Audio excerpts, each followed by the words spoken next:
Réputation ou quand Orpea doit rapidement partager ses convictions pour sauver sa réputation.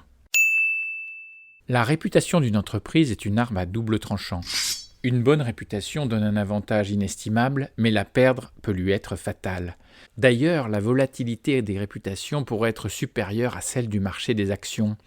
Voilà ce que m'a inspiré Léa Salamé s'exprimant dans son 7-9 sur le cas d'Orpea sur France Inter. Me revenaient en mémoire les paroles de ma grand-mère, picarde, qui aimait lire dans Paris Match Le poids des mots de Valérie Trierweiler. Mon Thio Ludo, souviens-toi qu'en amour comme en affaires, une réputation prend plus de temps à se faire qu'à se défaire.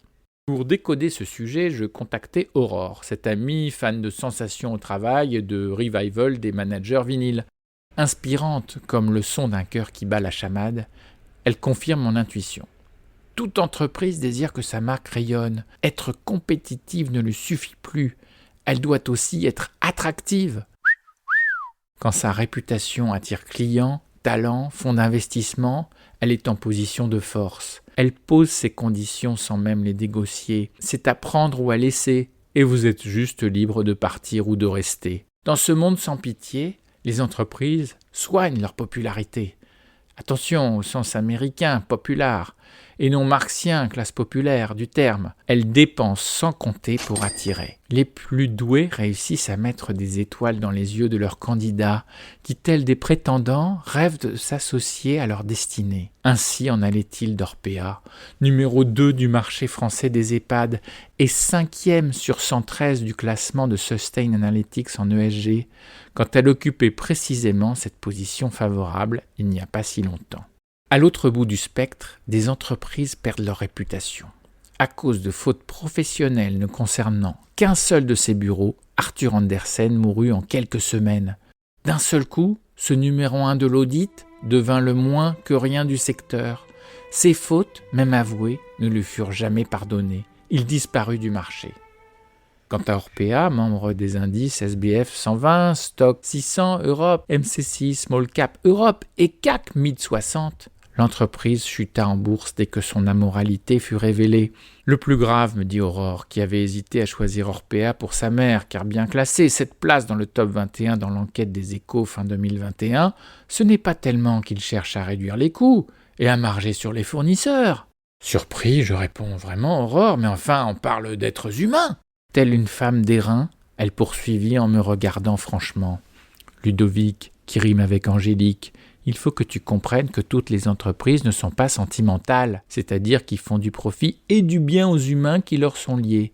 Elles peuvent demeurer strictement vénales et faire du profit leur unique vocation, c'est leur droit. Le scandale, c'est que rien ne laissait deviner cette stricte vénalité, cette amoralité. Même leurs actionnaires engagés comme Mirova ne se sont laissés tromper. Comme l'écrit Le Monde sur la base des critères ESG, Orpea a été jugée favorablement par les agences de notation financière. Elle est passée de la 34e à la 5e place par Sustain Analytics. Qui sait, Orpea était peut-être même compliant aux réglementations, avait peut-être émulé ses fournisseurs avec l'aide de Big Brother du bien comme Ecovadis, avait peut-être aussi une charte de valeur affichée et une politique RSE formalisée. Ne fut-elle pas lauréate du trophée d'excellence 2019 de la chaire Master Droit et Éthique des Affaires? Ne fut-elle pas certifiée ISO 27001? Tous ces trophées sont pourtant coûteux. Crois-tu, Aurore, que ce soit le début d'une réévaluation généralisée des réputations des entreprises bien notées en ESG ? Oui, car les asset managers de fonds ESG vont être fâchés d'être les dindons d'une farce à la bonté, et un nombre croissant d'entreprises s'affichent dans ces palmarès qui fleurissent. Beaucoup communiquent sur leurs indicateurs, comme leur taux de CO2, leur pourcentage de féminisation, comme preuve de leur bonté ou humanité. Or, Orpea montre que ce n'est pas parce qu'on dit qu'on est dans cette course à la réputation, l'arbre des notations peut cacher une forêt d'autres intentions. Du côté des notés, la quête de la certification, du label ou de l'indicateur peut remplacer la louable intention de départ. Du côté des notateurs, si leur vocation est centrée sur leur profit, ce qui est souvent le cas, la tentation de jouer des notations comme une incitation à vendre beaucoup de missions d'amélioration est réelle, puisque c'est souvent leur business model. Mamma mia, mais comment s'y retrouver, Aurore, si ce n'est pas en notant comment distinguer les entreprises sincères des faussaires en matière de bonté?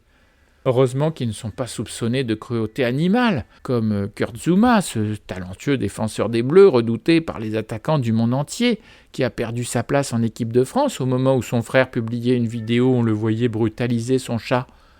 Eh bien justement, je vois dans cette vidéo cruelle un signe d'espoir avant-coureur pour les dirigeants d'Orpea et autres entreprises bien classées, celui de rendre public ce qu'ils sont au fond.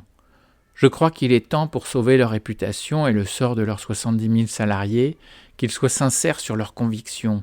Cela parlera plus que leur classement ESG. Les leaders inspirants de ce monde ont tous puisé dans leur authenticité pour nous inspirer. Tous se sont exposés et nous ont parlé des choix personnels ou renoncements qui ont ponctué leur existence. Ils n'ont ni caché leur succès ni leurs difficultés.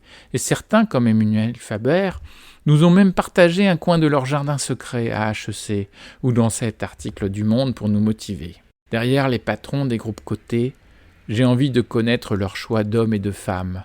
Sans voyeurisme, je suis intéressé à connaître comment ils incarnent leur engagement ESG pro dans leur vie perso. Les dirigeants d'Orpea hébergent-ils leurs parents dans leurs établissements? Y emmènent-ils leurs enfants goûter le repas de leurs grands-parents? Et s'ils ne sont pas parfaits, mais qu'ils l'aient, ils s'exposeront certes au regard d'autrui, et même à la raillerie de certains jugeants. Mais en parlant de leurs valeurs incarnées, ils seront plus courageux que tous les autres dirigeants de l'index. Enfin, s'ils écoutent Brené Brown, cette chercheuse américaine, 5 fois New York Times best-seller sur le courage, la honte ou la vulnérabilité, ils se diront que les partager n'est pas une faiblesse, mais le plus grand courage qui puisse exister. Sentimentalement vôtre, et à bientôt.